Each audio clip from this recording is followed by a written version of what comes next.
Okay, so today we have the conference of the Professor Luigi Caranti from the University of Catania. Professor Caranti is Associated Professor of Political Philosophy. Full professor, I'm sorry. I saw that in your CV. I know. Exactly. Last year, in 2017, he has published the book Kant's Political Today. Kant's Political Legacy. Kant's Political Legacy, Human Rights, Peace and Progress. Exactly. He's author of many international papers, investigation and so on. Now he's the manager of the Kant in South America. That the project Kant in South America, supported by the Marie Curie Foundation. And today he is going to speak about Kant's notion of personhood and the dignity approach of human rights. Thank you, Natalia. It's very good to be here. And it's good to see friends and colleagues. And yes, as you were saying, I'm going to talk about Kant's notion of personhood, in particular in relation to the book that you were mentioning, Kant's Political Legacy, that you were so kind to review. One thing I want to do in this talk is to give an overview of the reasons why I don't find the contemporary philosophy of human rights very convincing, especially when it comes to the question of the foundation of human rights. But I want to be quite brief about this overview of other people's work, because I want to say something about my own foundation, my own foundational approach, but even more specifically, because this is something that I have already done in the book, so I don't want to repeat myself. I would like to concentrate on one objection that in the reactions to my book has become prominent and often repeated against my approach. And this calls into question Kant's notion of personhood and one classical objection to Kant's ethics, which basically goes like this: if our dignity depends on our reason, on our rationality, on our capacity to be free through rational deliberation, then we are committed to the problematic conclusion that people who have less rational capacities, such as people with mental disabilities or old people who lose their rationality, should not be considered as subjects and objects of respect. So that's a very traditional objection that becomes crucial for me, because of course once I link the normativity of human rights to Kant's notion of autonomy, as I will show, and Kant's notion of autonomy as a particular form of rationality, if you want, then of course this objection, what do we do with these groups that seem to have lost their rationality? Are we saying that that they do not have human rights, that they are not entitled to human rights, which would be a counterintuitive conclusion, because of course these are weak people, and you think that human rights are mainly for weak people, people who need protection. So if you have a foundation that ends up denying human rights to these weak groups of human beings, it seems that something went wildly wrong with the foundation itself. So I want to focus on this specific objection. So in the first part, I'm just going to give a very brief overview of the three main approaches to the foundation of human rights that you find in the literature right now. I'm going to say why I don't find them convincing. I'm going to give you my my own foundation of human rights, and then I'm going to focus on this specific objection. Okay, so I'm going to read a little bit. If I get bored or you get bored, we can discuss. So even though human rights today have a great impact on politics, greater than in the past, it seems to me that the philosophical reflection that surrounds them has had a less fortunate history. In fact, it is doubtful whether we are today in a better position than we were in 1948 to answer any of the philosophical questions surrounding them, including, and perhaps most crucially, the question about their foundation. So why are human rights standards of whatever sort, moral, political, or both, that we should adopt or quite simply take seriously? As I said, in the first part I want to talk about these three foundational approaches that you find in the literature today, say why I don't find them convincing, and then move to my own approach and to the major objection that I was mentioning. So, what is the state of the art of the foundational debate right now?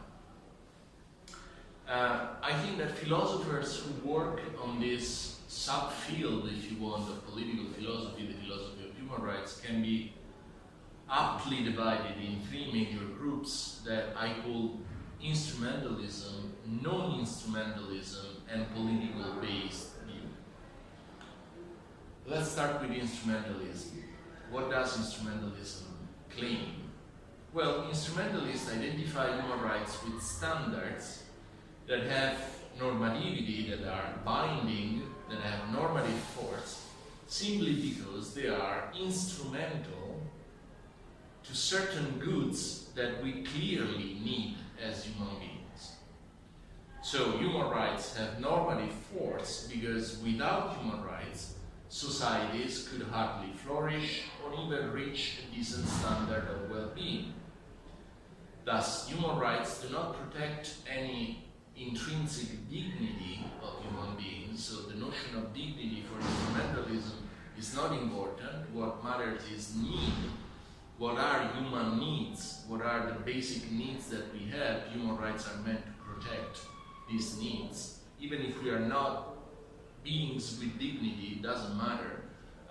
We have needs, and we need human rights in order to have these needs fulfilled. Now, when it comes to specifying what these goods or needs that we have are, instrumentalists have different answers. Some think, and that's a very popular approach, that agency is the feature in question. So, in order to be and remain agents, we need to have certain goods at our disposal, so freedom, for example, otherwise we are active, we do not act, but also some material resources to make our freely chosen plans effective. So James Griffin, famous book on human rights, 2008, think that human rights protect human dignity by affording humans the necessary means to exercise their capacity for agency. Alternative instrumentalist accounts suggest that a plurality of goods, as opposed to one good, in this case agency, not one good, but a plurality of goods, lie at the foundation of human rights. So John Finnis, famous scholastic scholar, suggested an allegedly objective list of human goods. Followers of St. Thomas like to have objective list of human goods: life, knowledge, play, aesthetic experience, sociability, practical reason, and religion. So this would be the objective list of goods that every human being needs. Similarly, although more, I would say, convincingly, James Nigel, another foremost philosopher of human rights, argues that human rights secure and are thereby justified by 4 values. Life, the steering of one's life, so the ability to direct your life the way you want. Avoidance of cruel and degrading treatment, and avoidance of severely unfair treatment. So notice the difference between avoiding pain, the 3rd major value, and avoiding severely unfair treatment. So if you are, we can imagine that you are denied the possibility to sit on the metro because you are a black person. That doesn't really count as pain, but it's a severely unfair treatment, and that's the thing that one of the value that human rights protect from. That's an important point because it shows that instrumentalists not necessarily are, we could say, arguing that human rights are about avoiding extreme pain or extreme suffering. This 4th value that Nickel has is important because it demonstrates that human rights are not necessarily about removing the worst that it can happen to human beings: genocide, killing, ethnic cleansing, humanitarian violations or stuff of that sort. Even within instrumentalism, there is an awareness of the fact that human rights can protect from serious form of symbolic assault, symbolic injustice, such as the one I was describing through the example of the black person who is denied the possibility of sitting in public transportation. Okay, so basically you get the picture. Now I don't want to go on too long on instrumentalists. Basically, each instrumentalist has his or her own view of what is the main goods of human beings, therefore what are the basic needs of human beings, and therefore what human rights should protect. Human rights are normative because without human rights we could not have these goods, whatever are these goods, depending on each philosophical approach.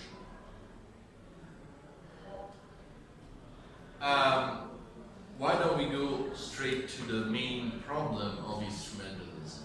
At least the way I see it, not alone. I mean, I'm using here Ra's criticism of instrumentalism.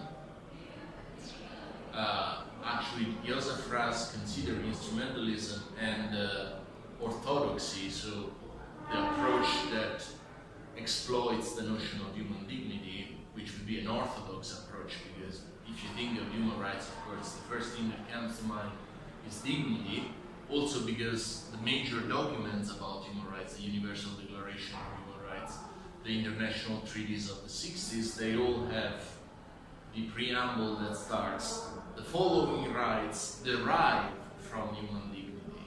So they all put this notion. But as I said, instrumentalism doesn't need any reference to dignity. But Raz thinks that instrumentalism and orthodoxy, so a dignity-based approach, are pretty much both united by the same mistake.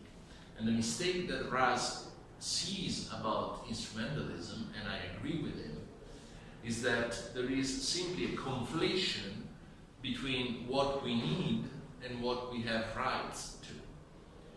So it's not necessary to convince me that I need something in order to show that I have a right to that something. So Raz gives this very clear example. Being loved for each of us is one of the most important needs. I mean, you don't have a good life if nobody loves you, right? Really, nobody. But it's hard and it's strange to say that we have a right to be loved. So this exemplifies the gap between what we need and what we have a right. And instrumentalism doesn't take this gap into account. It jumps too quickly from a list of our needs to a list of rights. Okay, so that's instrumentalism. Then there is the non-instrumentalist approach that I already introduced, and that, as I told you, relates on this notion of dignity.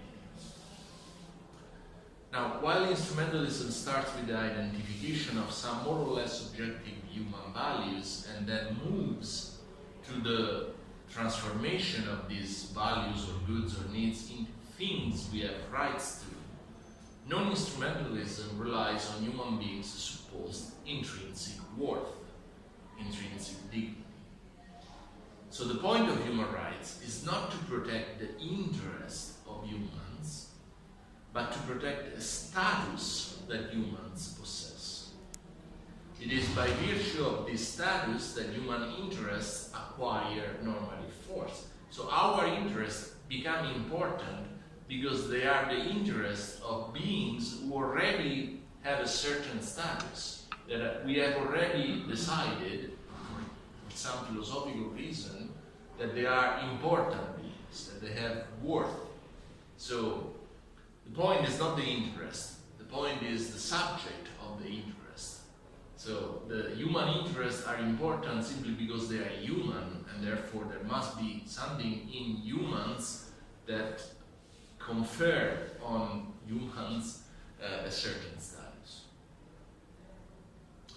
Now, this is a position that I share in my foundational account. I think this is both what the founding fathers of the human rights culture had in mind. So, as I told you, the major documents of human rights, they all make a reference to a sort of intrinsic dignity that we have. And I think we have to exploit, we have to take seriously this suggestion that they, of course, do not develop in these documents. They simply say we have dignity. So I think this is a good starting point. But non-instrumentalism as you find it today is very careful not to say anything about why we have dignity. So there is no philosophical argument to show what makes us different from animals, why we should be considered more than dogs and cats, what makes us more important than other sentient beings, and simply what is the foundation of our dignity. So non-instrumentalism seems to have a very prudent, omissive, I would say, approach to this basic question of the ground of our dignity. Non-instrumentalism relies on dignity, but it doesn't say anything about the reasons why we have dignity. So if you, for example, Thomas Nagel is a good case. He asserts that human beings have dignity, but then he stops any further inquiring by arguing, quote, that any attempt to render more intelligible a fundamental moral idea, in this case dignity, will inevitably consist in looking at the same thing in a different way. So he says, if you try to say something about why we have dignity, you get caught into a circular reasoning. You think that you are defining something, but you are simply saying the same things with different words. And also, for Nagel, there is no point in asking for a justification of human dignity, and we don't even need to do so. It is sufficient, he says, to realize that we possess certain basic rights, and that we are commonly conceived, that these rights are commonly conceived as protective of a status and generally immune to interest-based trade-offs. So, for example, we would not say that my right not to be murdered vanishes if we discover that my assassination would prevent the killing of 2 other people. So we don't, intuitively, we don't say, well, yeah, prima facie, you have a right not to be killed. But if we discover that by killing you, we can prevent 2 more lives, then you lose this right. So intuitively, we do not argue in these terms about certain basic rights, so not to be killed. These kind of rights do not have a utilitarian flavor, if you want, right? So Nagel says, here you have it. Intuitively, we already know that the status that human beings have is not amenable to this kind of trade-offs. And if we already know that, so if we already agree that you cannot make the argument, I'm going to kill you because I can show you that by killing you I save 2 or 3 lives, we already are assuming that human beings have this status. We already know that that human beings have dignity, because otherwise we would not be able to explain why we resist these trade-offs between I kill you in order to save other people's lives. So that's why Nagel thinks we don't need a foundation of human dignity. It's already in our moral intuitions. Okay? Now, in my opinion, it's an ingenious approach, but the main problem with it is that it seems to be a little bit circular, in the sense that Nagel is saying basic rights are expressive of an inherent dignity we attribute to ourselves and to human beings in general. So our dignity is grounded in the fact that we have those rights, and on the other hand, those rights, and a fortiori basic human rights, are grounded in our dignity. So it's a little bit of a circularity. He thinks it's a good circularity. I think it's a problematic circularity, because I mean, when we talk about human rights, we're talking about this stuff, right? So the ESMA, I mean, these people thought that by killing few political opponents, they were doing the good for the country. So they thought that these trade-offs were okay. And so, in a sense, you cannot appeal to intuitions, because some people do not share these intuitions, that we all have basic rights and that clearly nobody would say that you can kill one person in order to save the general good or the good of the country or whatever higher value these people may have. So, I think that the problem with this non-instrumentalist approach, exemplified by Thomas Nagel, is that the circularity works only when we already agree about the foundation of human rights. And then, if we already agree about the foundation of human rights, we don't need a philosophical argument, basically. If you want to make a foundation, it's probably because you want to convince a skeptic. You want to convince the guy who says, well, after all, it's okay to torture in some occasion. It's okay to kill somebody if this promotes the general good or something like that. Okay, so the general point about non-instrumentalism is that, in my opinion, it rightly focuses on human dignity, but it doesn't say anything about the foundation of human dignity. It takes it for granted. It takes it as something that is clear to everybody, not in need of any philosophical argument.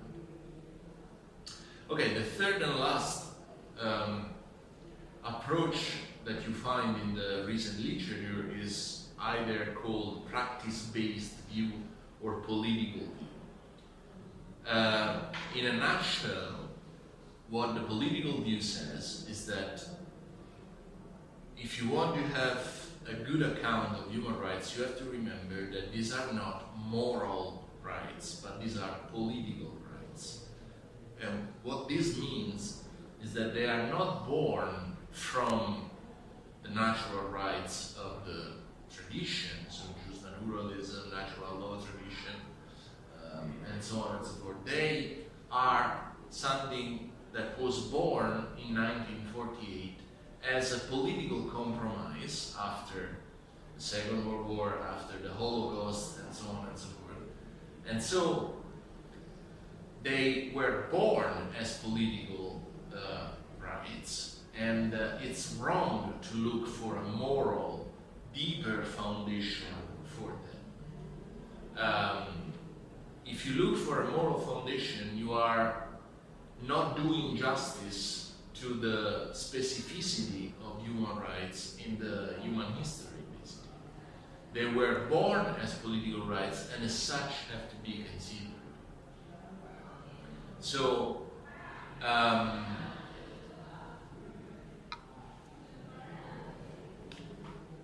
by being born as political rights, these authors claim, human rights do not need a deeper foundation, and they have to be considered as limits to national sovereignty that the political practice has already recognized as valid enough to put a limit to state sovereignty. So in 1948, basically, mankind decided that the power of the state had a limit, and this limit was defined precisely by the list of human rights that were declared. There is nothing more to be said about the foundation of human rights. That was the beginning, the birth of human rights, and at the same time the foundation of them. So human rights are limits to national sovereignty. Their foundation is a political compromise that was reached after the experience of the Second World War and the Holocaust. It's not necessary that humans are beings with dignity. It's not even necessary that human rights are important for ensuring the satisfaction of our basic needs, like instrumentalists argues. It's a political compromise, period. In fact, the famous argument, the famous paper by Joseph Raz called Human Rights Without Foundation.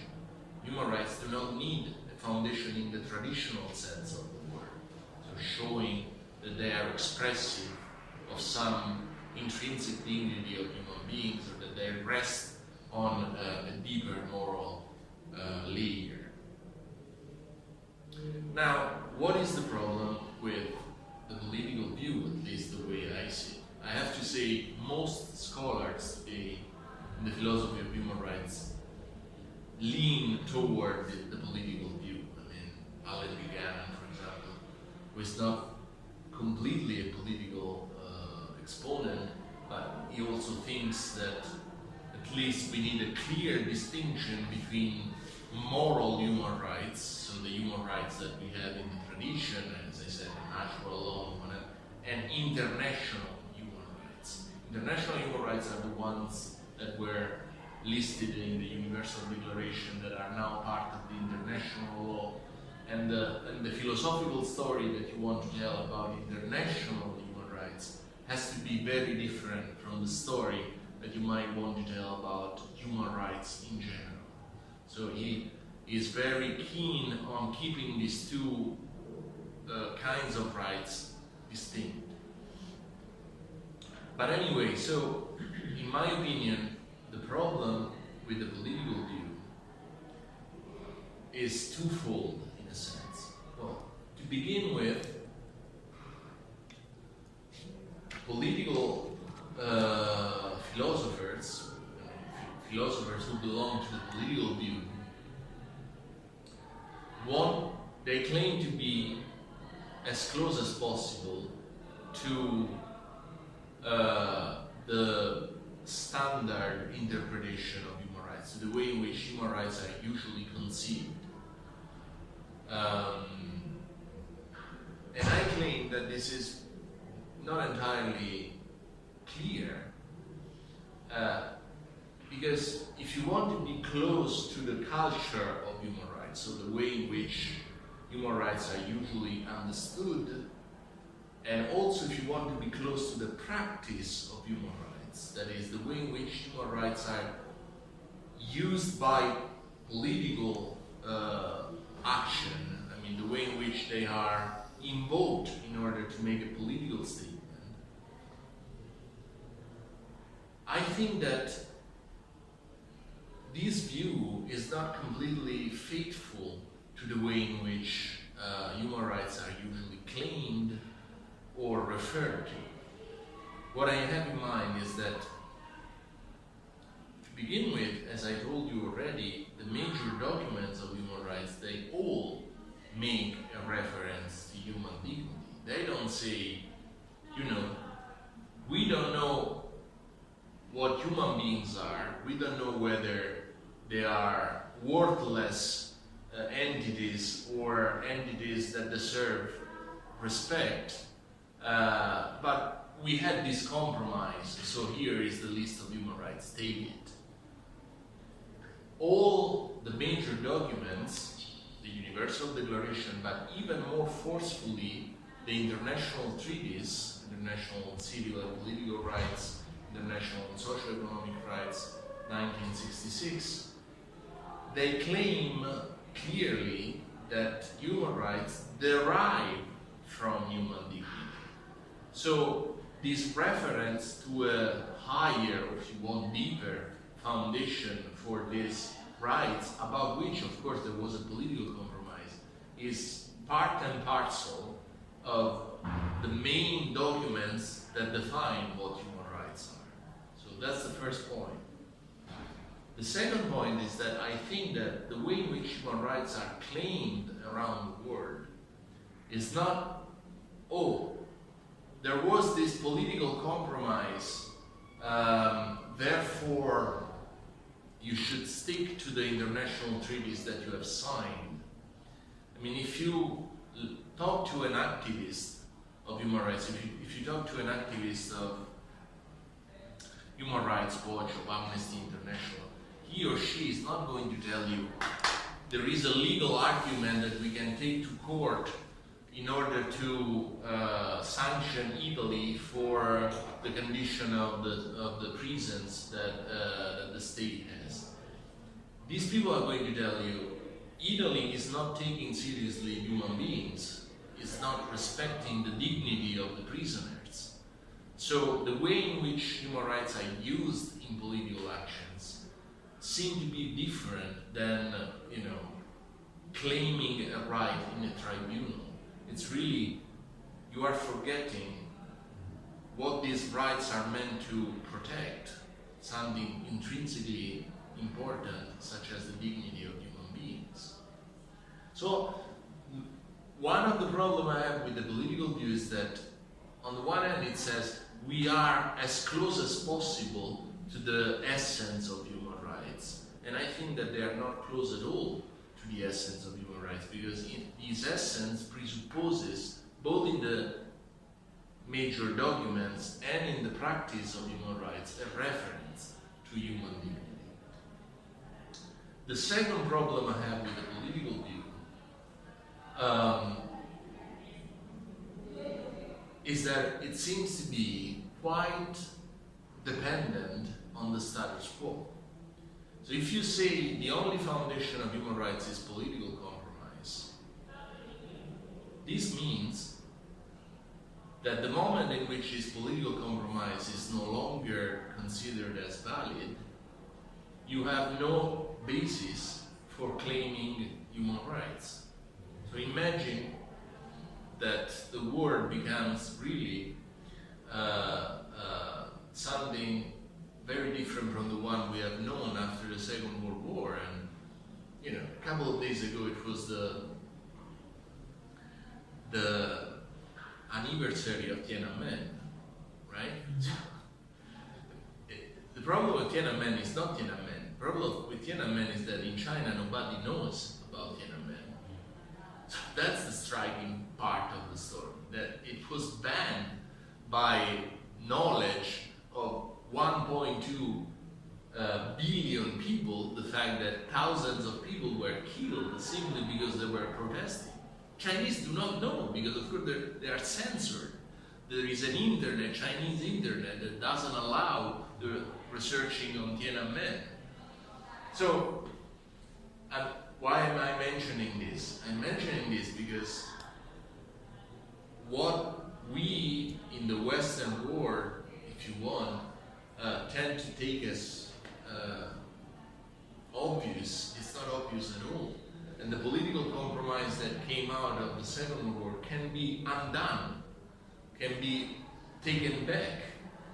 And if you are political, if you belong to the political view, and you say that human rights have no foundation, the only foundation that they have is this political compromise that was reached, then if the world changes its mind and tomorrow China and Russia, take over the Weltgeist, then it means that we have no longer a basis for saying what you are doing, guys, is wrong. You are not taking seriously the dignity of human beings. You're doing something that is intrinsically unjust. Because of course, if it all depends on a compromise, the compromise changes, then that's the end of the story. Okay? So that's why I'm saying that the second major problem I have with the political view is that it makes human rights too dependent on contingency. It makes it too dependent on a contingent political compromise that it's valid today, but it may not be valid tomorrow. And as a side note to this last criticism, it's very difficult for the political view to explain why human rights change over time. I mean, as you know, there are different generations of human rights. The first generation was civil and political rights, the second generation was socio-economic rights, the third generation was the right of the environment, and so on and so forth. So,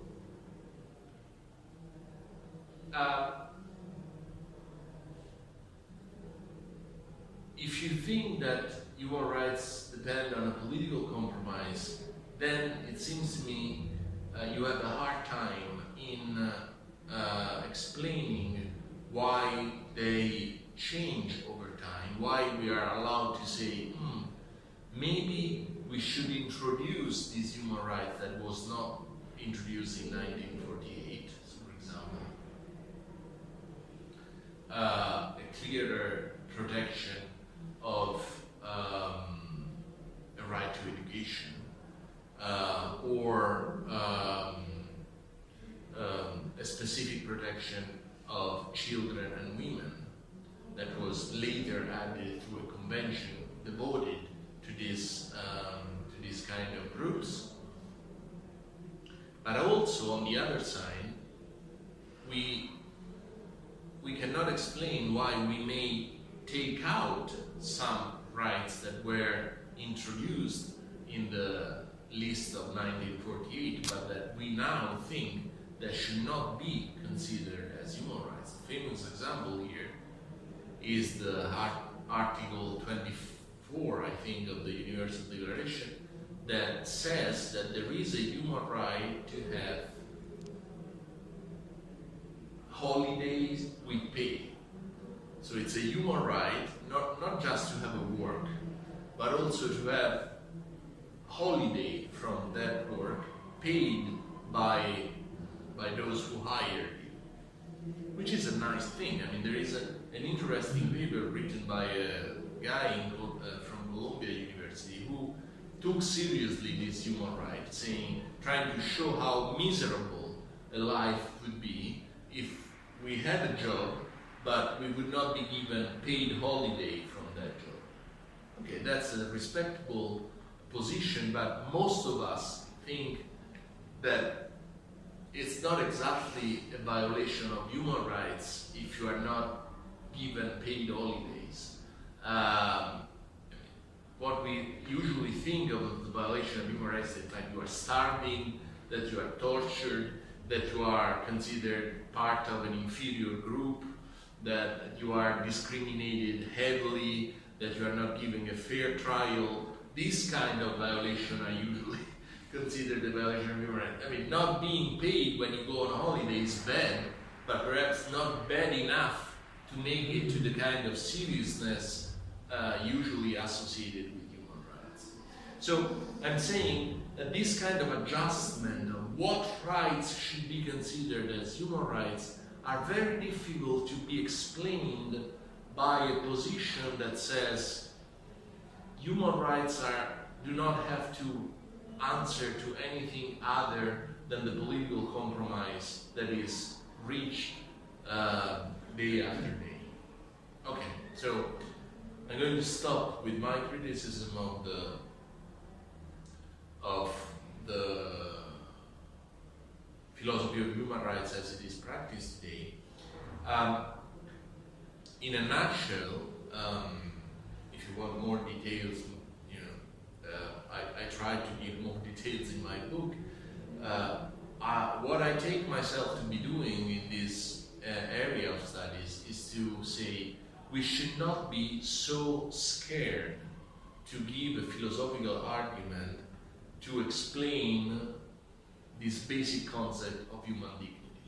So as I told you, I share with non-instrumentalism the intuition that if you want to explain the normativity of human rights, you have to make reference to human dignity, but I try to make a step forward as opposed to the way in which non-instrumentalism is usually practiced by saying we don't have to be scared philosophically to say something about the content of human dignity and about also the reasons why we have this dignity, this status, if we want to, give a contribution to the foundation of human rights. And the reason I give is a Kantian one, obviously, and it's not a very original one, in the sense that I think that our dignity depends on our capacity for moral behavior.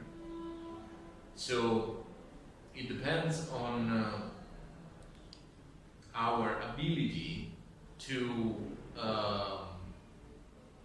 follow a principle or a rule that we have freely adopted and that at times may require from us even the highest sacrifice.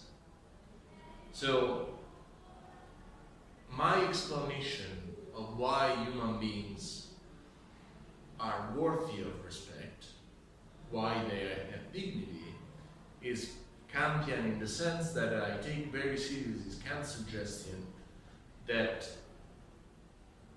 the deepest layer of our worth has to do with our capacity not to be free in a generic sense. So we do whatever we want.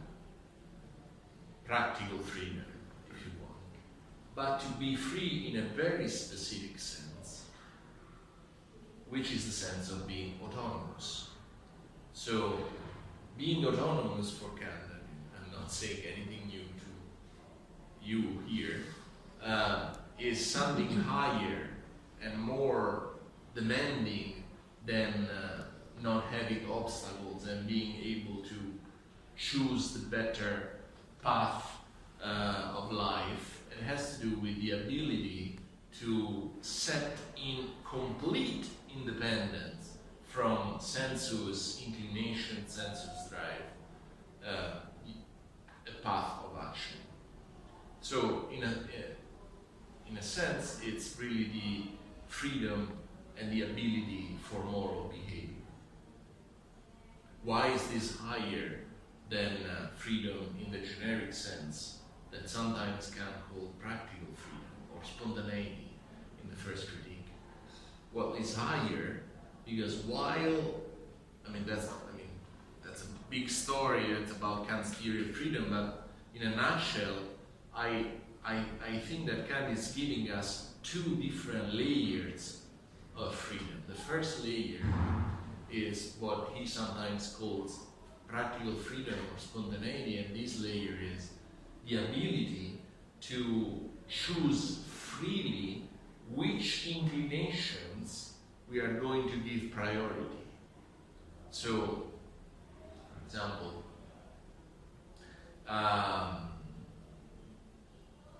we may decide to study 1 hour more because we want to have recognition from our colleagues and write this beautiful paper that would be less beautiful if we work a little bit less than what we could.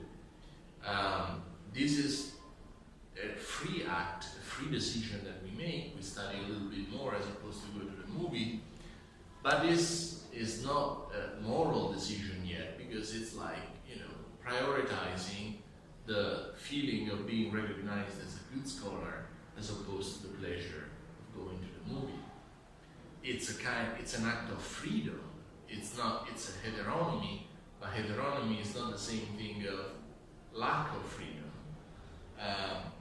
It's an heteronomous act, but it's still a free act, a spontaneous act. Nobody forced us to give priority to, write a better paper as opposed to go to the movie. At a higher level, there are moral decisions. Now, when we make a moral decision, we act in complete independence, not impartial independence from sensuous drives, but in complete independence from inclinations or sensus inputs. So the famous example in the second critique you are familiar with, the guy who is threatened to be killed unless he gives false testimony against an innocent man, and Kant says, well, nobody knows what he or she would do in that shoes, in that occasion, but we all know that we could resist the threat of being killed unless we give false testimony. And what does that show? Well, it shows that we take ourselves, maybe we are not, but at least certainly we take ourselves as being capable of resisting even the instinct of survival for the sake of morality. And if we are stronger than our instinct of survival, then obviously this means that we potentially at least are in complete independence from sensuous inclinations. Because of course the instinct of survival is the strongest sensuous inclinations that we may have. So Kant suggests this idea of autonomy as a higher form of freedom. It's higher because, unlike spontaneity and practical freedom, rests on a complete independence from sensus drives, and at the same time, precisely because it may require from us the highest sacrifice, losing our lives for the sake of justice, it shows our dignity. So, my foundation of human rights wants to exploit this rather simple intuition about human beings, because what I found attractive about the example of the man who is threatened to give false testimony is that Kant takes it as a thought experiment that each of us can run.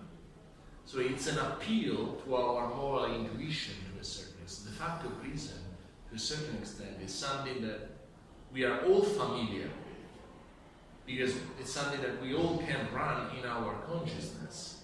We all know that we could resist the threat of that powerful man who wants us to give false testimony against the innocent one. And this shows that we take ourselves as autonomous entities. Not just Kantian philosophers, but common people take themselves as being able of moral behavior, moral in this sense, strong sense of independence from sensuous drive. So, I mean, that's another part of my argument that has to do with the extent in which autonomy is consonant enough to cultures different from the one we belong to. I mean, there is a very short section in the book in which I try to show that even in a non-Western context, the appeal to what we call moral autonomy is quite central and is a sort of precondition also of the religious experience that you may have. But that's a complicated story and is far underdeveloped in my book. And so I don't want to, dig into that. But there is a way of showing, I think, that this appeal is not parochial, as sometimes we say. So it's not, this appeal to autonomy is not something that is good only for Kantians or for Westerners. It's something that, can be shared also by people who do not belong to our culture. So, okay, that's my approach. I think that we can say something about why we have dignity, and this something has to do much with the way in which Kant explained our dignity, and the way in which Kant explained our dignity has to do with this notion of autonomy. So, if you want a slogan, my foundation of human rights is that we have human rights because we are autonomous. Quite simple. Okay, so what are the main objections that I have received?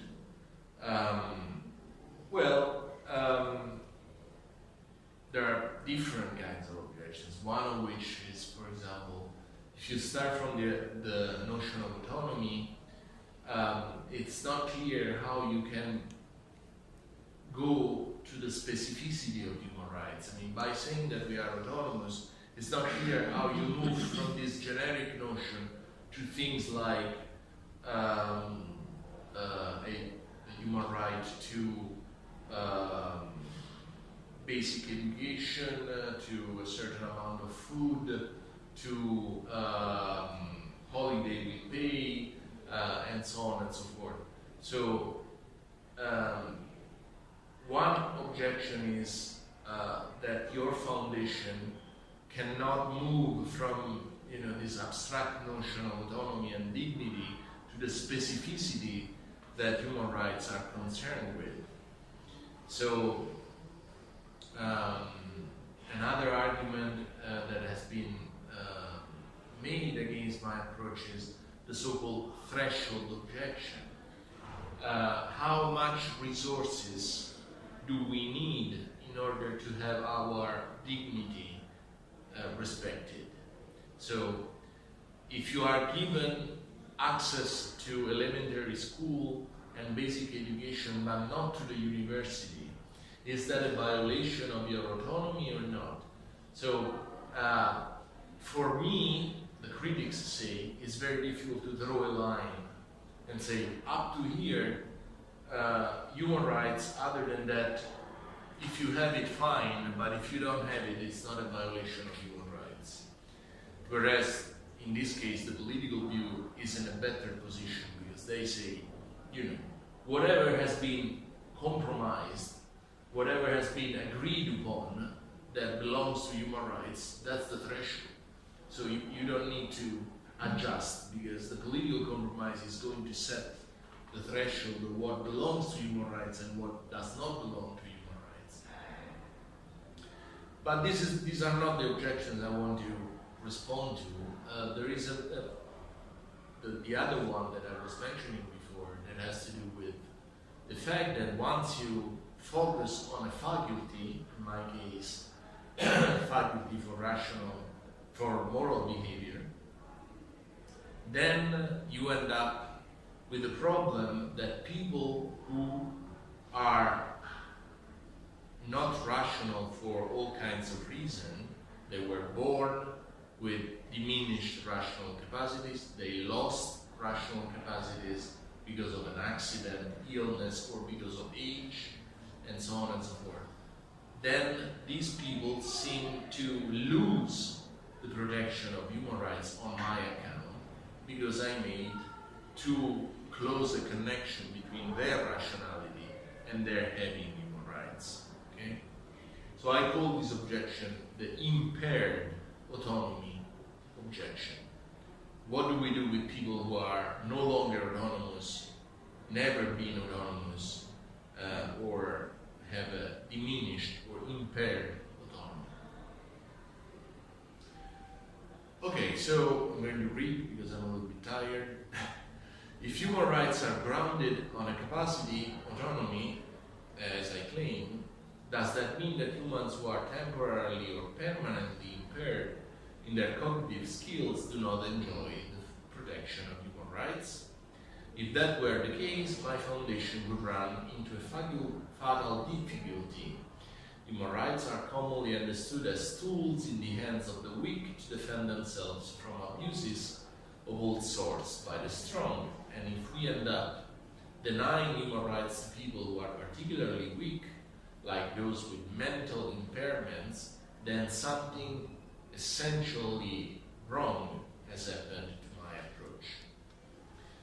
Fortunately, neither Kant's moral thought nor my foundation is bound to such a counterintuitive conclusion. Okay, so first, let's distinguish the cases we are dealing with. In the case of children, typical example that is used from people who throw this objection. What do we do with people who are still not rational? They are becoming rational, but they are not rational. Are you saying that children do not have human rights because they have not developed their capacity for moral behavior? Well, in the case of children, it's quite simple. One can hardly quarrel with the fact that they are given fewer rights than adults, and that this happens precisely for the fact that their rational capacities are not fully developed. For example, children do not have the right to vote because it is assumed that their ability to think autonomously has not been developed sufficiently. At the same time, their potential to reach full autonomous status is part of the reason why they are giving all the other rights, human or not, we usually attribute to people. Actually, sometimes they are given certain rights, access to certain state benefits designed to help their development that adults do not have.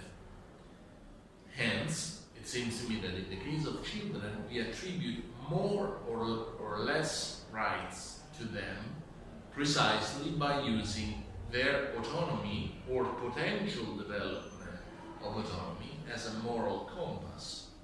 So children, not problematically, do not have certain rights that we have. They do not vote, right? They are not free to make certain kind of decisions. Adults make these decisions for them. And why? Well, because they are not autonomous enough. They have not developed their rationality or capacity to think autonomously well enough to give them these rights. On the other hand, they have more rights than us. They have rights that we do not have. And again, the reason is that we care about their development, their rational development. So we give them certain benefits that adults do not have because we care about the fact that they develop into a fully autonomous and rational person. So I don't see problems with the case of children. And an analogous case is with old people who have lost in part or fully their ability to think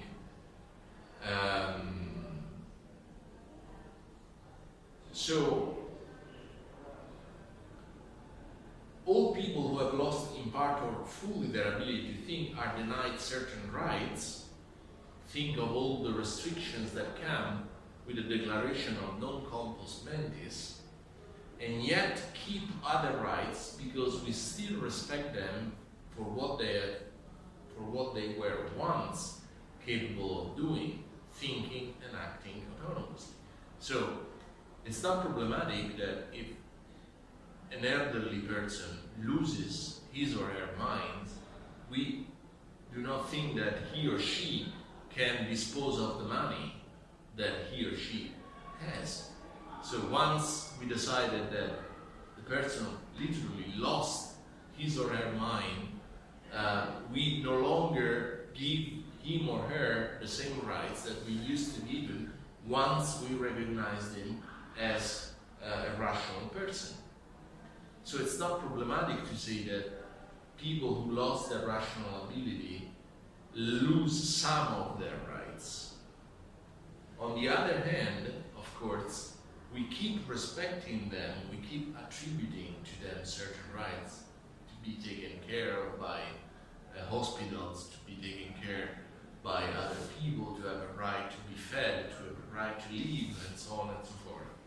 And we do that like animals because we think that, they used to be rational creature, and respecting a rational creature when its capacity for fully autonomous behavior is in place seems to entail respecting her even when she happens to lose in part or in full that capacity.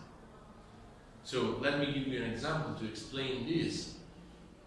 Imagine Mark and Charles. Now, Mark cannot be said to be really respecting Charles now, when Charles is a fully autonomous agent, if it is understood then Mark can do whatever he wants with Charles the moment Charles loses his ability to think. So imagine that I tell Natalia, I respect you fully because you are a fully rational person now. But be certain that the moment in which you lose your mind, I can do whatever I want with you. So I tell you now that the moment in which you lose your mind, you will become an animal. You would not think that I am respecting you now if I tell you that this is what is going to happen in the future. So,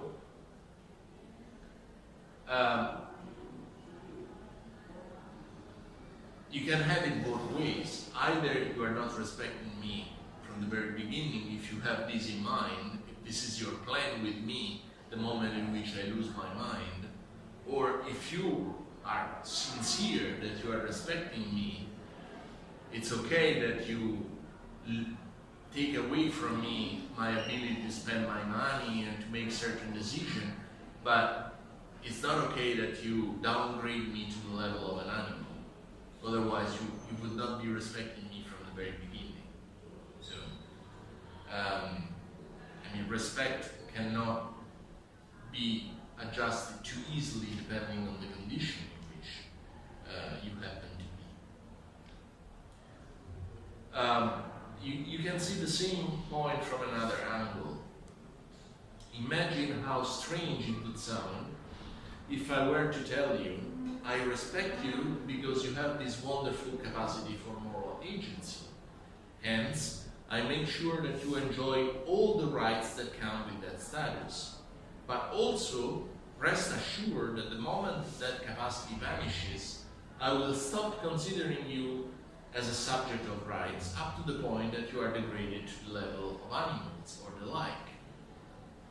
One can certainly restrict, as in the previous case, the number of rights one enjoys, and it would be odd to defend the right to vote or someone to use their property after no compos mentis is declared, yet the subject doesn't lose all her rights.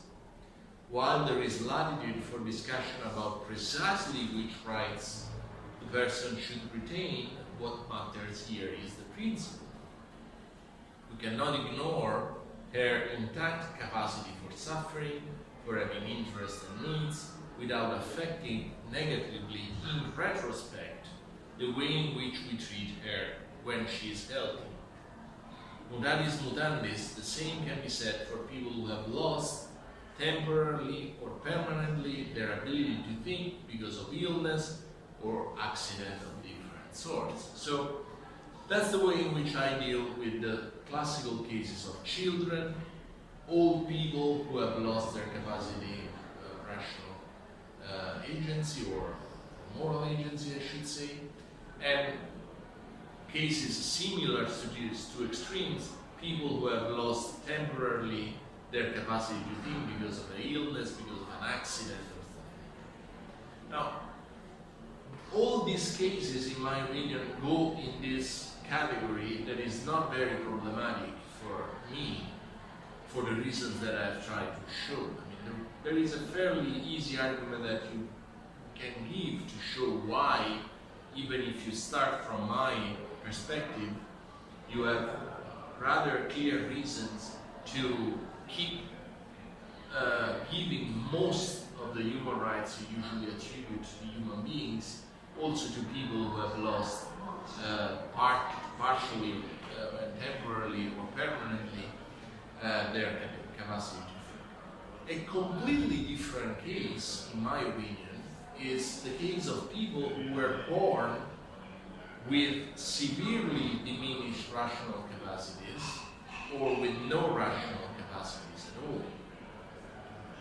Now, this is problematic, but in this case, I think we are permitted to treat these individuals in the way in which we are supposed to treat other sentient animals.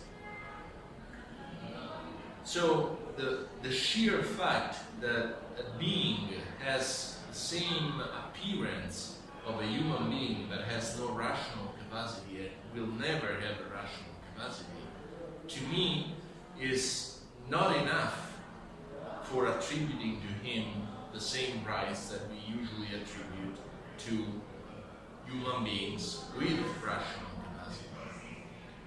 And it seems to me that this is a completely different case compared to the one of children or of people who have lost what it used to be a full rational capacity. These are humans because they belong to our species, but they should be treated like sentient animals, like mammals, basically. So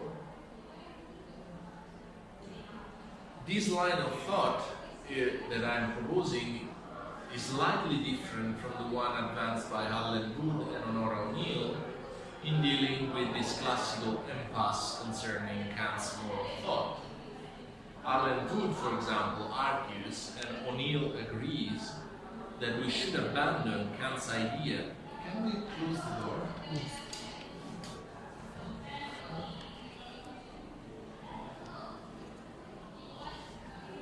So, Wood and O'Neill agrees that we should abandon Kant's idea that rational nature is to be respected always as embodied in person. As Alan Wood puts it, my main argument depends on saying that we should also respect rational nature in the abstract, which entails respecting fragments of it or necessary conditions of it, even when there are not to be found in fully rational beings or persons. So the point I am making, continues Alan Wood, is easiest to see and hardest to deny in the case of many human beings who lack humanity in the technical sense of rational nature, the Kantian technical sense of rational nature, and therefore must fail to be persons at all. They include small children and people who have severe mental impairments or diseases which deprives them, either temporarily or permanently, of the capacity to set ends according to reason. My argument is not that we should, that's good. My argument is not that we should respect the fragments of the rational nature that these particular subjects embody. Rather, I am arguing that we respect the full rational capacity these subjects have the potentiality to reach or used to have.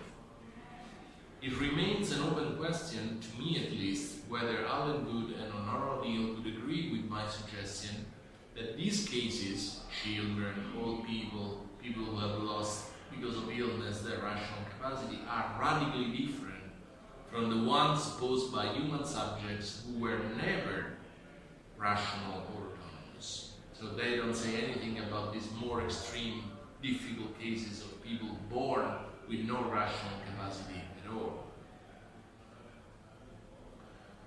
Okay, now comes a very interesting twist in this debate between this objection and my approach.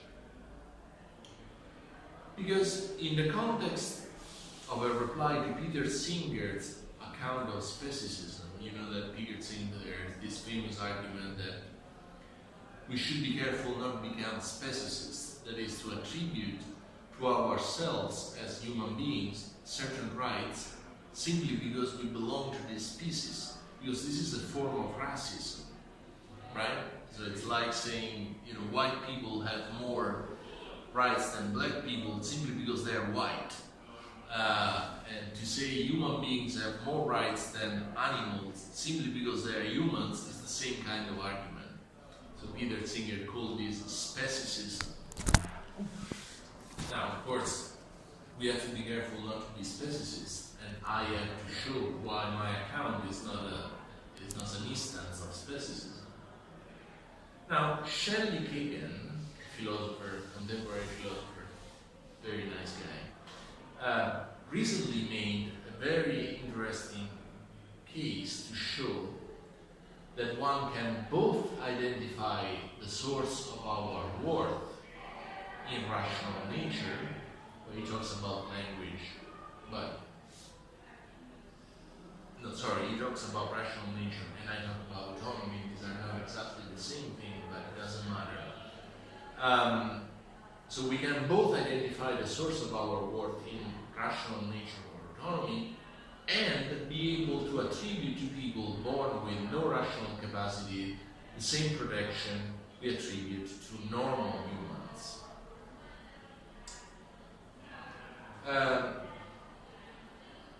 So while I think that the argument Kagan proposes against Singer in the end fails, I think it contains a crucial intuition that helps us to understand better the approach that I'm defending. So Shelley Kagan starts from the premise that the reason we attribute to humans a higher status than animals is not generically what makes us human. So the reason why we think of ourselves as having more rights than dogs and cats is not that we are humans, but specifically the part of our genetic setting that constitutes us as persons, which Kagan loosely defines as rational capacity or self-awareness. And we can see that we focus on this specific part of ourselves when we attribute to us more rights than dogs and cats.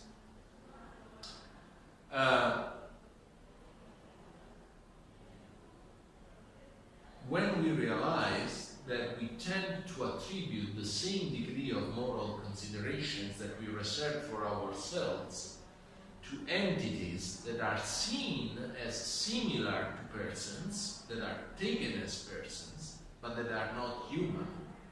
So what are these entities that are persons but not humans?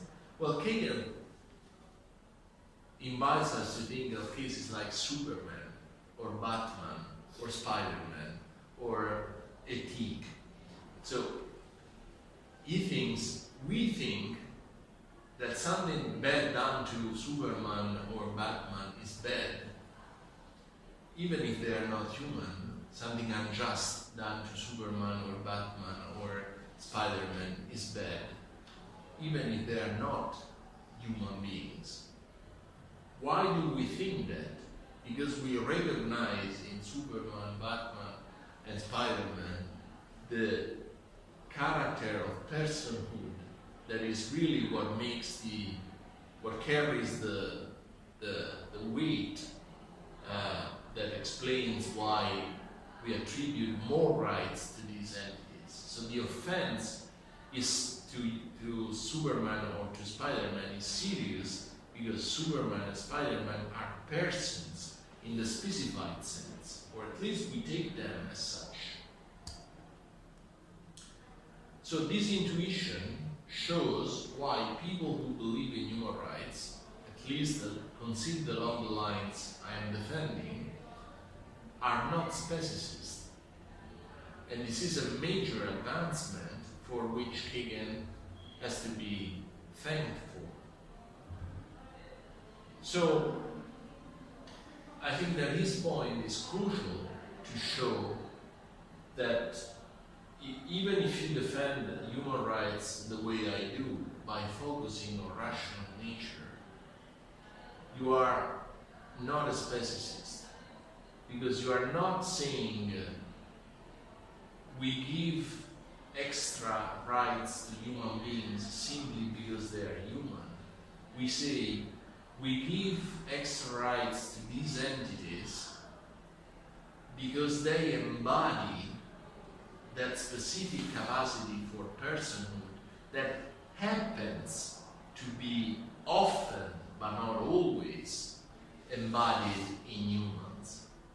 In fact, on my account, we should not give human rights to humans who were born with no rational capacities, and we should attribute human rights to entities like, imagine that, an alien come to, an extraterrestrial entities come to us and we realize that this guy makes moral decisions. We tend to think that we would attribute to him or her the same rights that we attribute to ourselves, which proves that we are not obsessed with our humanity. We are obsessed with something that humans usually embody. But the important thing is not humanity. The important thing is personhood.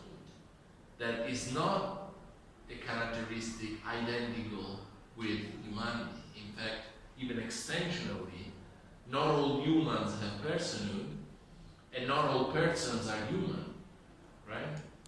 So this intuition is crucial for me because it shows that even if you focus traditionally on rational nature, on autonomy, on capacity for moral behavior, you avoid the objection of speciesism.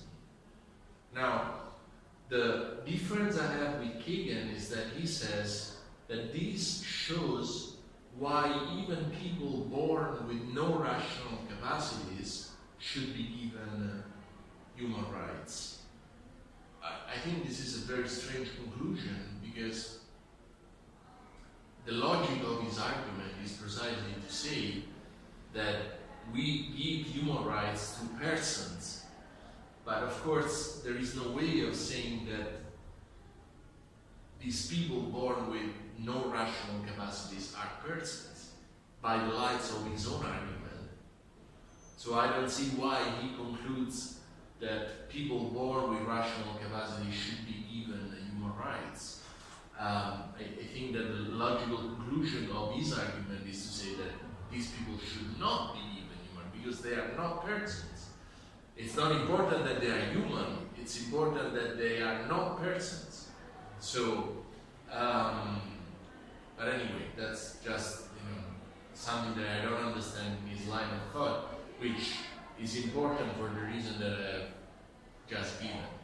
And the last twist I want to make, then I'll shut up and I'll conclude, is a criticism that Andrea Sangiovanni made of my argument that resonates this objection that we are dealing with, this objection, if you focus on rational nature and morality, moral capacity for moral behavior, then what do you do with people who have less rational capacity than the normal average.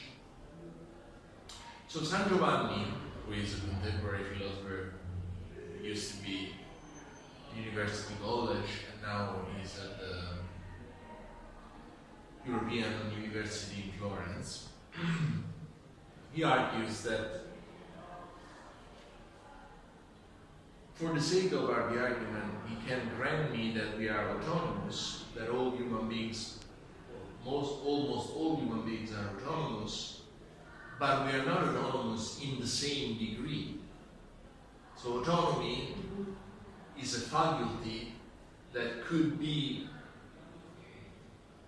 given to humans in different degrees. I am more autonomous than Mario, Mario is more autonomous than Natalia, and so on and so forth. So if that is the case, of course, then I am in trouble, because then it means that the most autonomous person should have most human rights, the one who has an average autonomy, some human rights, the one who is just a little bit autonomous, fewer human rights, and so on and so forth. As he puts it, some individuals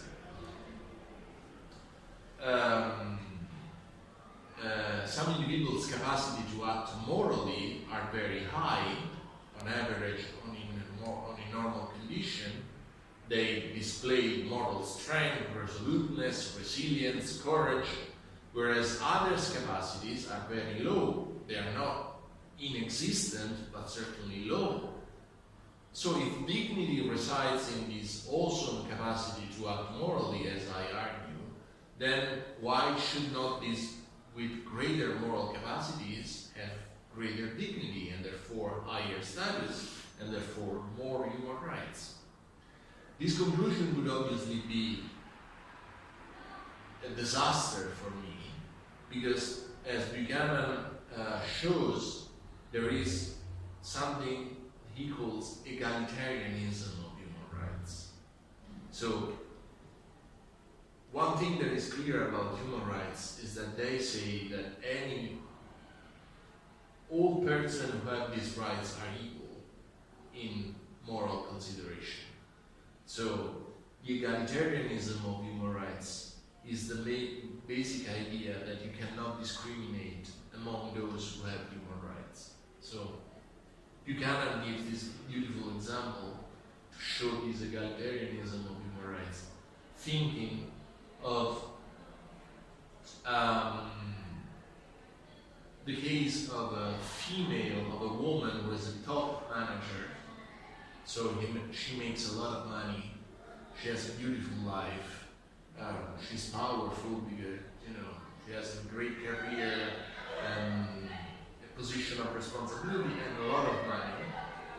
But she makes a little bit less money than a male colleague who does exactly the same kind of job. So same level of responsibility, same job, both of them, men and women, a woman paid very highly, but the woman a little bit less than the man, precisely because she's a woman. Now, Buchanan says, this is an example that shows that we have a violation of human rights here that has nothing to do with the quality of life that each of them conduct, because there is no difference basically. I mean, if one makes €1,000,000 per year and the other one makes 900,000 euros per year, I mean, it's not that big of a difference. But we perceive that there is a violation of human rights going on here, because the equal status of these two persons is not respected. There is a discrimination that is not serious for the consequences of the discrimination. We are not talking about one starves, one doesn't go to school, one cannot express political views and the other can. You're talking about 100,000 euros of difference, not a big deal, but of course we take this as a violation of the equal status of the two persons. So this is the way in which Buchanan explains what he calls the egalitarianism of human rights. Back to my objection. If I have an account of human rights that says human rights depend on these degrees of autonomy, of course this is fully incompatible with this egalitarianism of human rights. Okay, so if San Giovanni is right that my focusing on autonomy leads me to this conclusion, then I am in trouble. So how can I reply to San Giovanni? Well, to begin with, it is important to realize that autonomy in my reading is simply the capacity to overcome all sensuous impulses if that is necessary to act morally. So I don't want habits, second natures developed in an Aristotelian way through exercise to be part of autonomy. It is simply not what I mean. To be entitled to the status that confers human rights, in my theory, you simply need to pass a minimal threshold. This threshold is precisely that you can overcome all your impulses. Now, is it self-evidently false, as a matter of fact, that all human beings have these minimal capacities, as San Giovanni seems to argue? Well, I don't think so. Certainly Kant thought differently.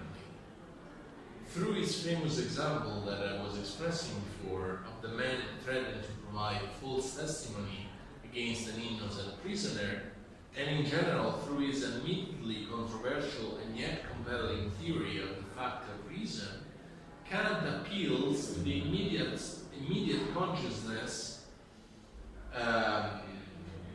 that each of us has of possessing this capacity. So I don't claim that this immediate consciousness is a rock-solid basis for proving that the opposite view is, as San Giovanni says, self-evidently false. After all, short of the possibility of appealing to evidence, empirical evidence, of course the fact of reason is not something that you can point, oh, here, that's our autonomy.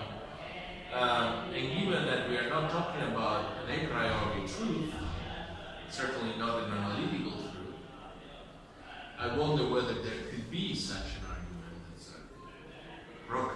a rock-solid argument to prove that we are autonomous. And I'm happy with the result that construing this minimal way, the way in which I describe autonomy is not at all far from our personal experience or common sense. We find it anytime we reflect on what we could do if forced into the shoes of the poor man threatened into giving false testimony. So my first bit of the reply to San Giovanni is to say, well, look, it is true that there are degrees of moral resoluteness and moral strength among persons. There are people who are stronger in being moral entities than others, right? I mean, that's a point Aristotle made very, you can actually practice your moral capacity by, exercising moral actions. But that's not the kind of autonomy I have in mind. I have in mind a very threshold conception of autonomy. You are autonomous if you have the capacity to block your sensuous impulses, your inclinations, to do what morality requires. So, it's not necessary that you do it all the time. It's not even necessary that you do it once. All that is necessary is that you are capable of this. And I think that the example of the man threatened to give false testimony that Kant gives us is meant to show that basically we all know that we could do what morality requires in any circumstance. It's an appeal to common sense. It's a way of proving that we are autonomous by inviting each of us to be in that condition and to think, what would we do if this dictator would be threatening me, I'm going to kill you if you don't give false testimony. So Kant is telling us what would you do in that condition? And what he expects from us to be answering is, well, really, I don't know whether I would be so courageous to say, no, I'm not going to give false testimony. But all he wants is to realize that we could be that courageous. That it's in us to say, well, fuck it, I'm going to sacrifice my life in order to do what justice requires. That's enough. The fact that we can do it, that's the basis of our dignity, at least in my account. Not whether we are moral, whether we are capable of being moral. That's what matters. There is some trouble in which you say, because of your employ of the word can. Do you mind can in the sense of I am capable to do it? Okay, sorry, yeah. Mm-hmm. Capable, yeah. Do you say can means I am capable because I am strong enough? Or I have the minimum strength of complying with the moral law? Or you mind I am, as a human being, as Kant says, a potential moral agent. Although I personally am not strong, I haven't the strength to put it in action. Right. Yeah, that's the point I was trying to clarify. I certainly do not mean that when I say I'm capable of doing it, that I am certain that put in that condition, being under this mortal threat, I would be courageous enough to say, well, no, I'm not going to give false testimony. But at the same time, I'm not saying that capable in this case means that in general, other human beings, I know that other individuals could resist the threat, but I can't. I think that Kant is what Kant means with that example is that each of us knows that it's in her or his power to resist the threat. There is a difference between making a prediction about what our behavior will be. I know that I am too attached to my life. I will give in to the threat. But that's not a problem. Because you know that you could, nonetheless. Cool.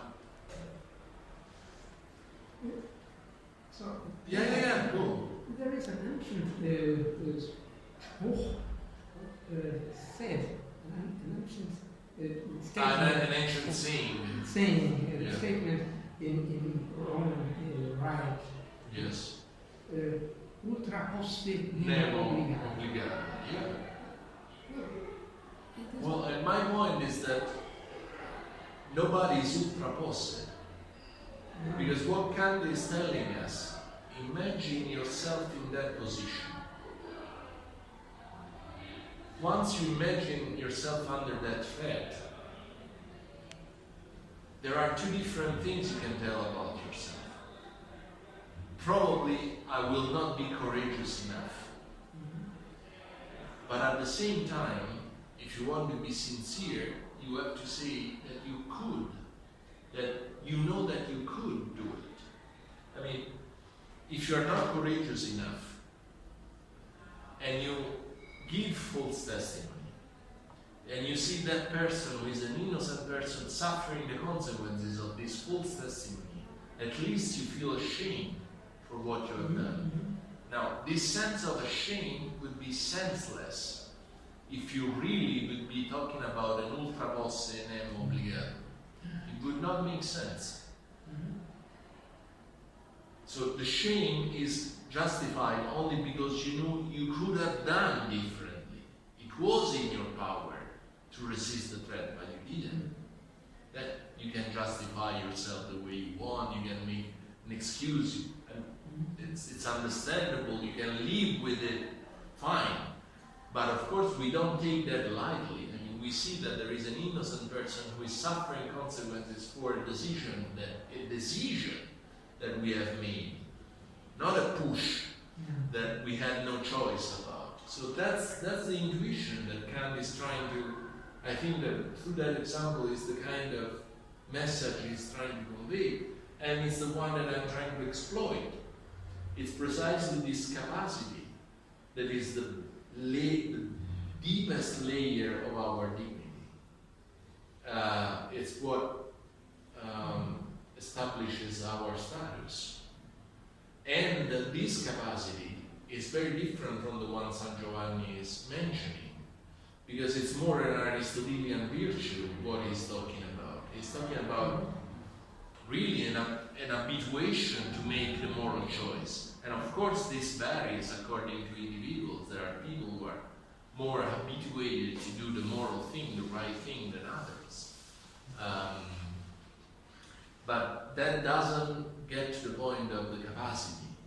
The capacity is a minimal capacity that everyone has, if they have rational nature. Yes, I have a question. I have many questions, but I'm going to do only one that I think it's important and has to do with the connection you think there is between rationality and freedom. Yes. Because you have a general principle, which is not the categorical imperative. You use another one.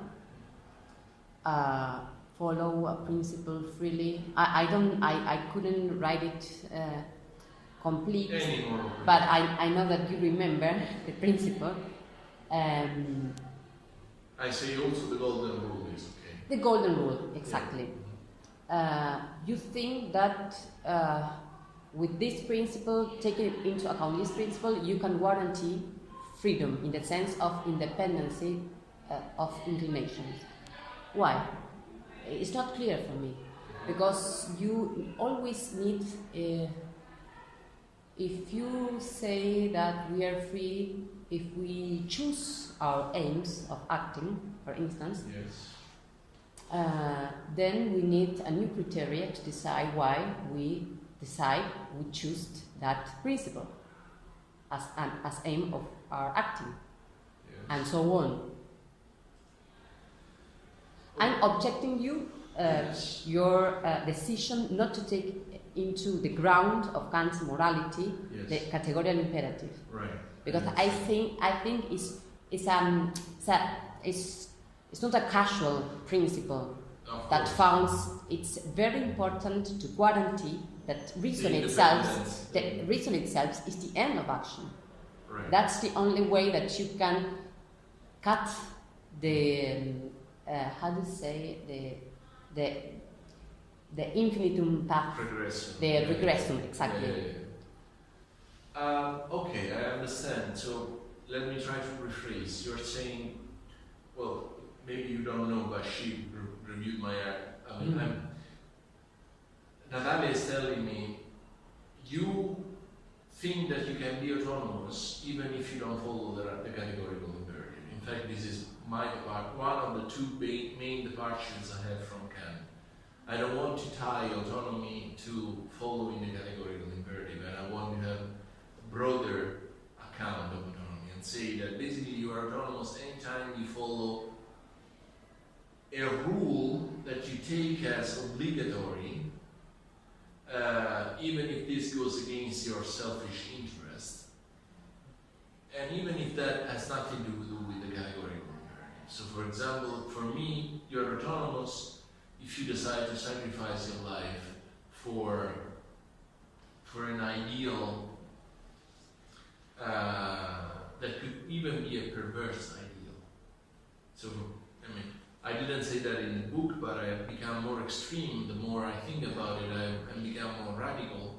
I think that even Nazi officials who decided to sacrifice their life in Berlin when they decided not to surrender to the Allies and to remain faithful to the Führer, that they were expressing autonomy there. So I'm saying it, I make it most radical just to make you understand, but I'm prepared to think this way, because what is important for me is the ability to ignore and silence your selfish needs, your interest, personal interest, when you decide to make a certain action, to decide a certain course of action.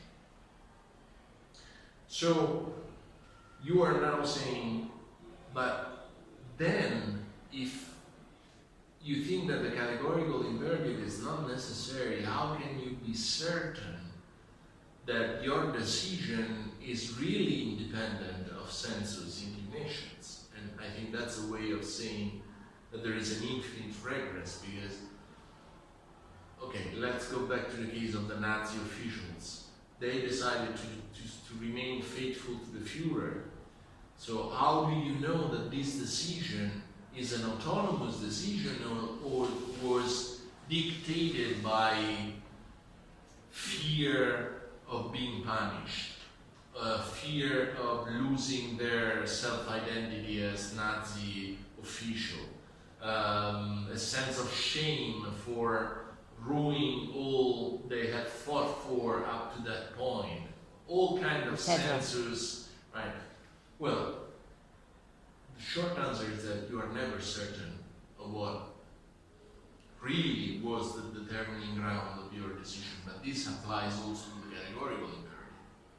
Kant is quite clear about that. You are never certain that the deepest motivation for your action was from duty, the fact that you took duty as the determining ground, because some other unconscious, we would say today, hidden, sensuous motive could be really doing the job of setting your mind on that path. So in a certain sense, neither Kant nor the Nazi official knows what is really making the decision there.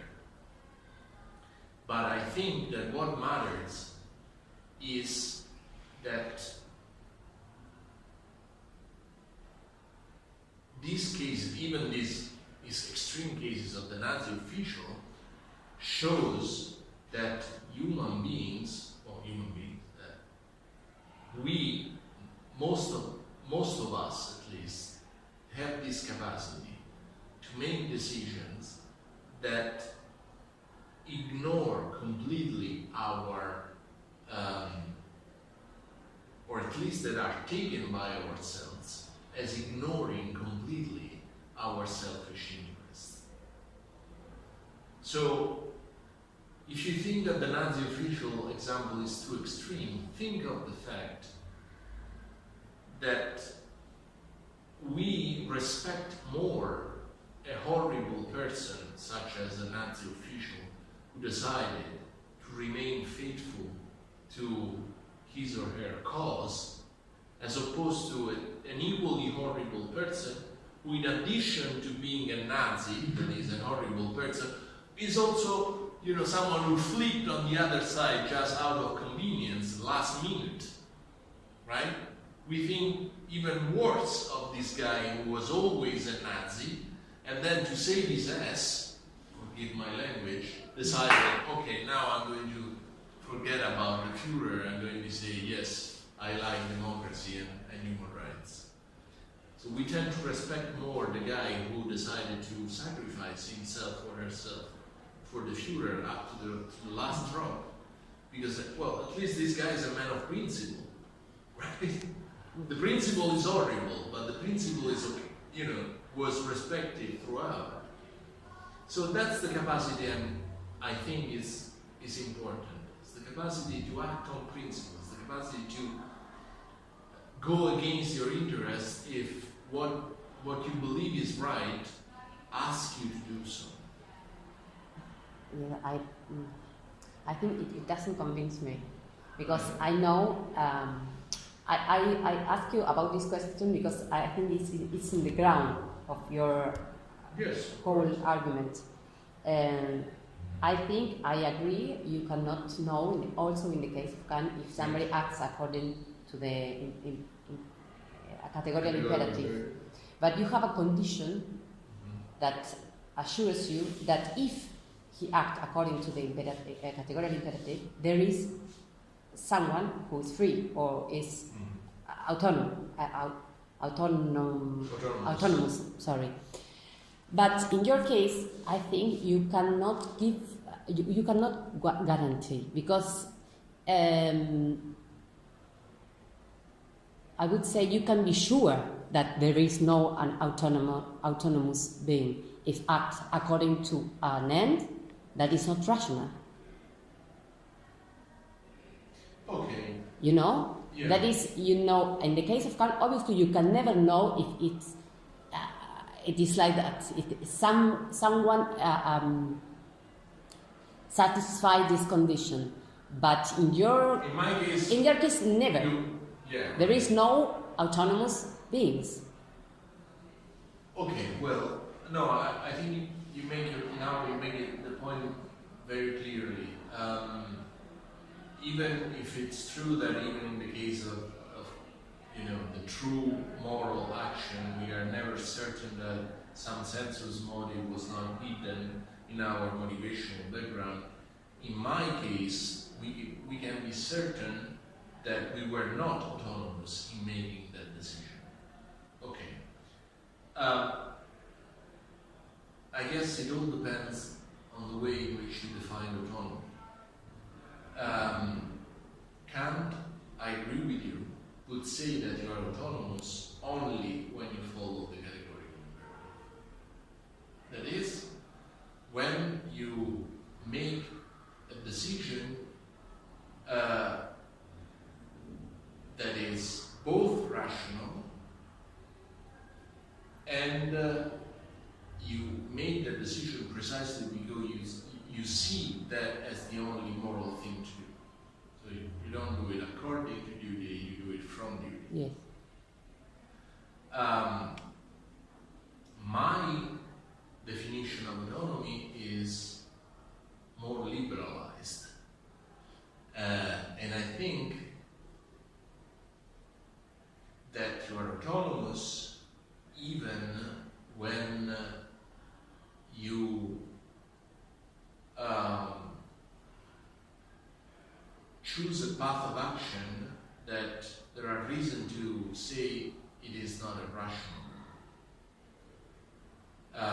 So think about the golden rule. Let's take a less extreme example compared to the Nazi officials. Okay? So the golden rule says, don't do to others what you don't want others to do unto you. Okay, so let's take the famous case of the false promising, I'm going to give you back this money, I promise I'll give you back the money, knowing. Now, the golden rule tells you, oh, I know you need this money so badly from that guy, but would you want that guy to fool you the way you are fooling him or her? And the golden rule says, probably you would not like to be fooled that way. Therefore, it's not okay to fool independently of the need that you have. So, the golden rule presupposes that no matter how badly you want that money from that person, the moment in which you realize that you would not like to be fooled in the same way, you can hold and you can resist the need that you have of that money in order to be consistent in your moral reasoning. Okay? To me, that's good enough for showing that you are autonomous. So if you want, it's a different conception of autonomy compared to the one that Kant has. But of course, he shares the basic capacity of silencing selfish impulses. I think this is good as a foundation of human rights, because you have to appeal to something that is not too technical. I mean, if you tie autonomy to the categorical imperative, then the risk is that really you are giving a foundation of human rights that is good for Kantians only, not even for Westerners only, but for Kantian only. Because Jungians would not believe this account of human rights. Because they don't believe that we are autonomous in the way in which Kant thinks we are autonomous. So, I think that you need a more liberalized version of autonomy. A looser one, if you want. A little bit crappier one, if you wish. But, I mean, that appeals to something that we all know that we can do. And what is it that we all know that we can do? That sometimes we can decide to sacrifice ourselves. Actually, that we can always decide to sacrifice ourselves. So you say, but we sacrifice ourselves not for a pure end. We always sacrifice ourselves for something that has sensuous content, and that's not good enough. Well, I mean, once you decide to sacrifice your life, what sensuous inclinations are you really giving into? But in your argumentation, terrorists are the most moral people in the earth, So it's a very strange consequence. It's not the most. They are autonomous. Yes, on my conception, they are autonomous. Yes. That's the base for morality and dignity and so on. In fact, we give human rights to terrorists. Yes, obviously. But why? Right. Not because they are moral in that way, in the way you define it. No, I think, no. I think that we tend to give terrorists human rights because we think that they are persons. Yes, I agree with that. Yes. But you would say, when we say that they are persons, we mean that they are persons because they are capable of doing the opposite of what they do as terrorists, right? Mm. And I'm saying, well, if you want to protect people like Saddam Hussein, or you have to imagine guys who have done evil quite consistently throughout their lives. So, I don't know if you see the tension. I mean, Kant probably would say, I don't know what Kant would say, honestly. I think that Kant is closer to my interpretation than it appears. But, I mean, that's debatable. I agree with you.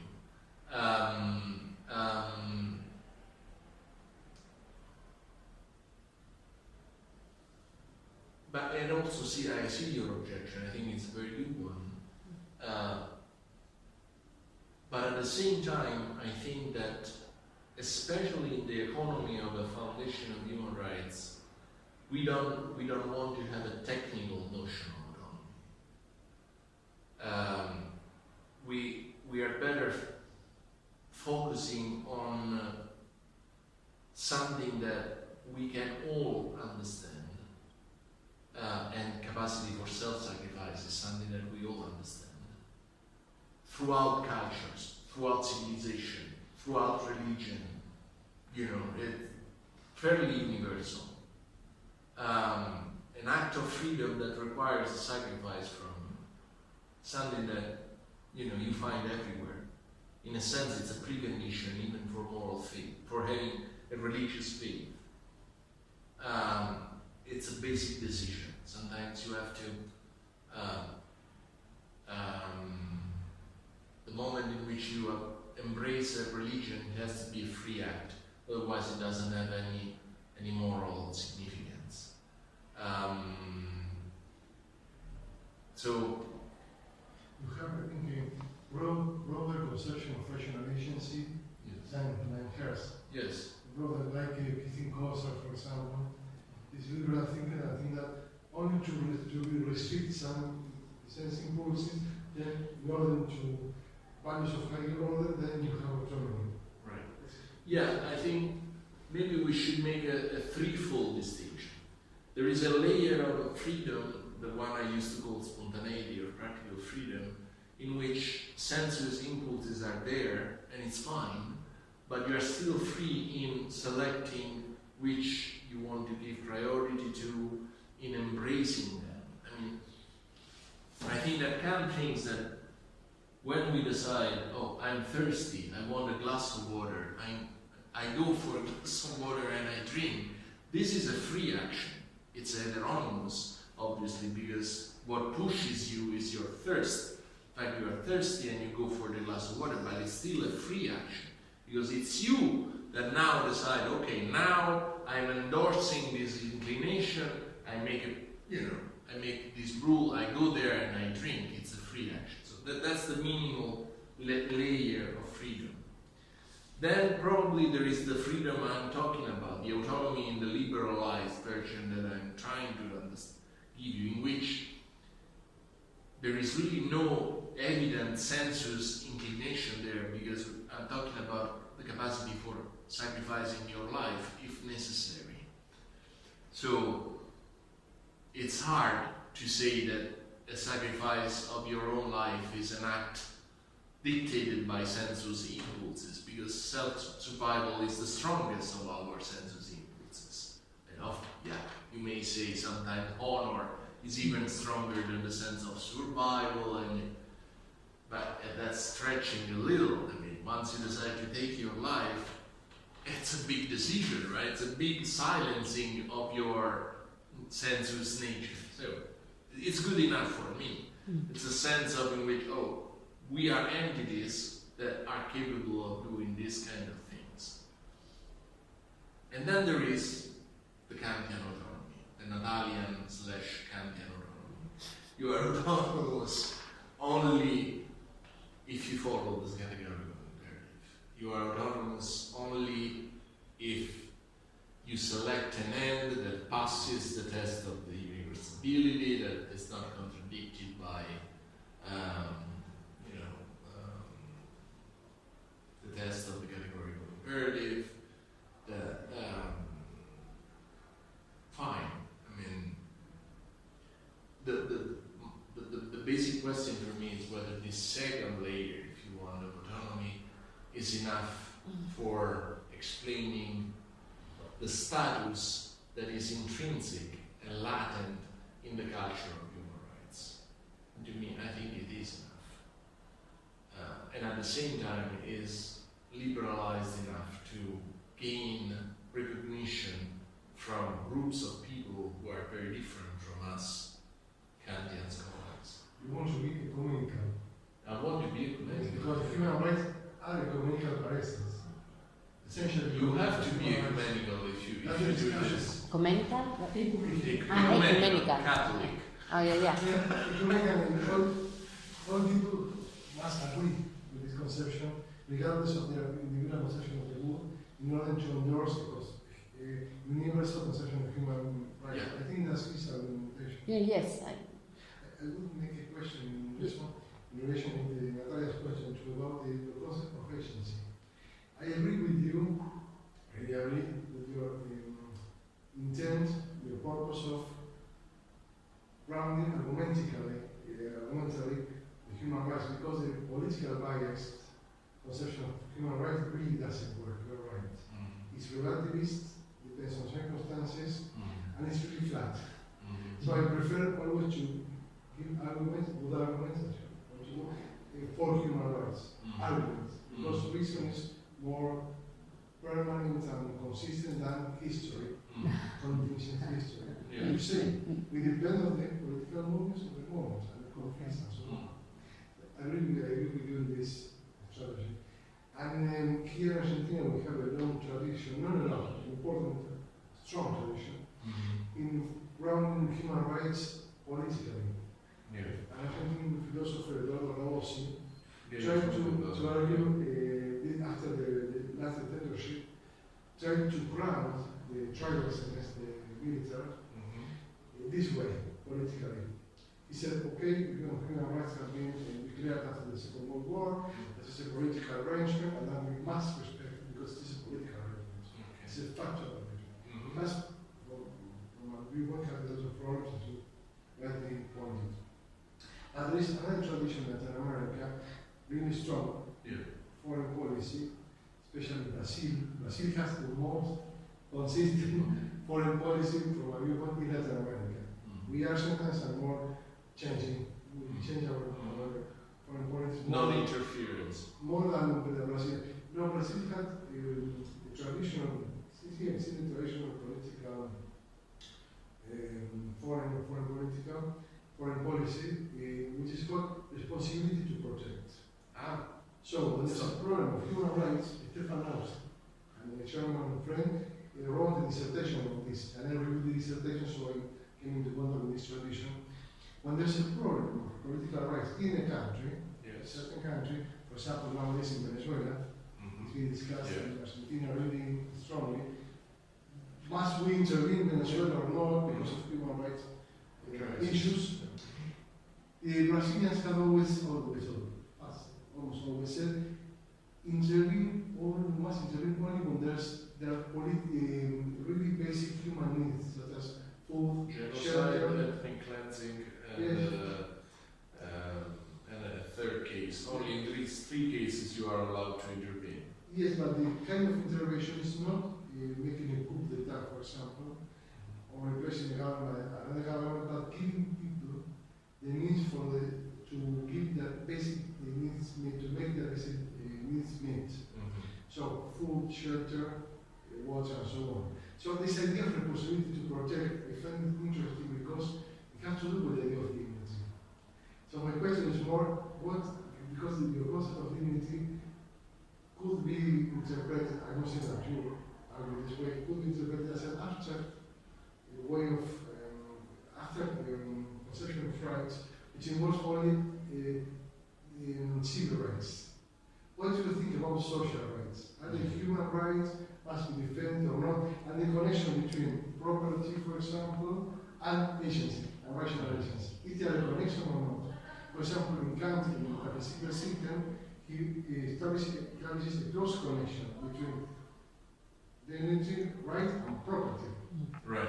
Yes. So, what do you think? Your Kant, the interpretation of Kant and your conception of human rights would be very interesting. Well, I want to say two or three things. One is that the responsibility to protect, the way in which it was licensed by the Canadian government and then endorsed by the General Assembly of the United Nations, does not prescribe that you give food and shelter to the civil people. It says that sometimes you can intervene at various degrees of intervention, and sometimes you are also allowed to use military force for the sake of human rights.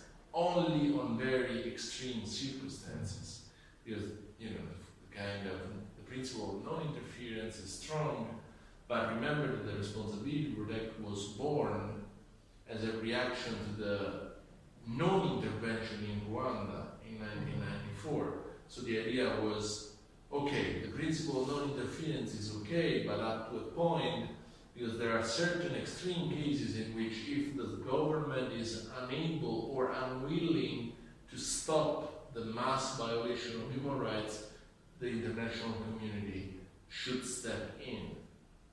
So that's what the responsibility to protect tells. If the Brazilians have a different interpretation of the responsibility to protect, it's very interesting, but that's what the document says. Now, to the other part of your question, I mean, if you start from autonomy the way I do, it seems that I'm more towards civic and rights, but less towards social and economic rights. No, I think that's a misperception. I mean, I have the major problem that I share with other foundationalist accounts of moving from this autonomy-based account of dignity to specific goods that human rights are supposed to defend.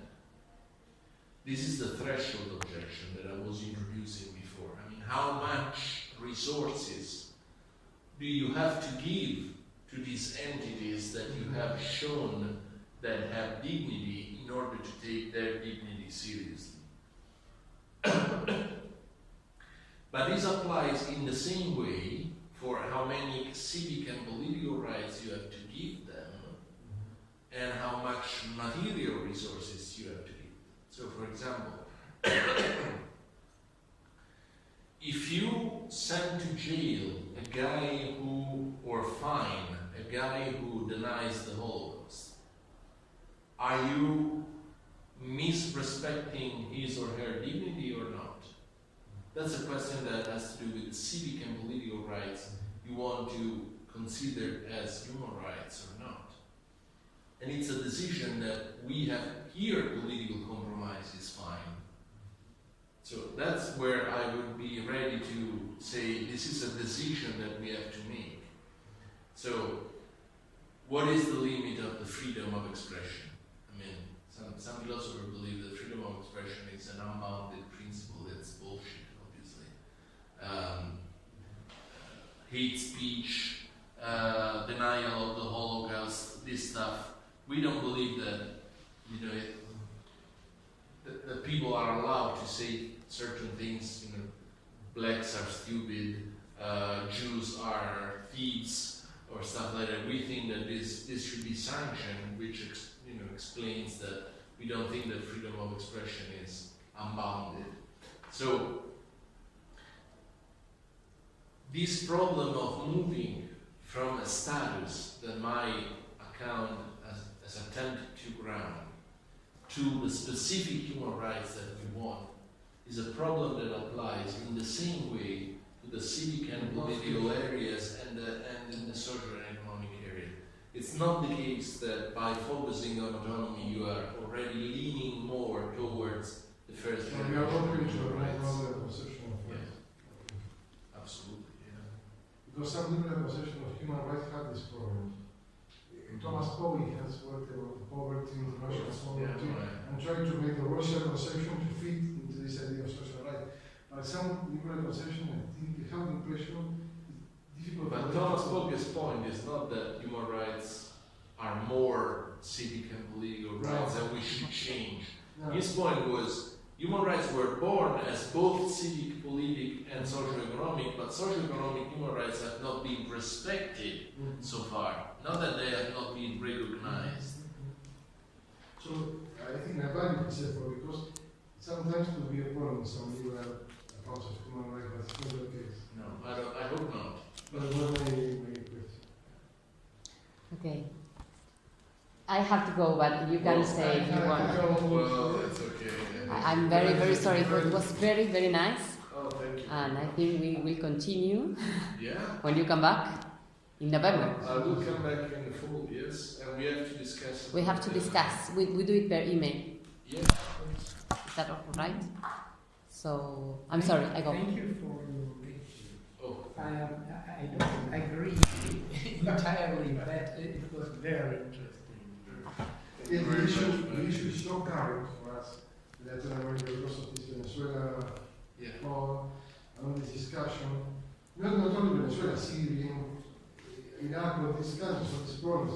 Humanitarian intervention. Bye bye. Yeah.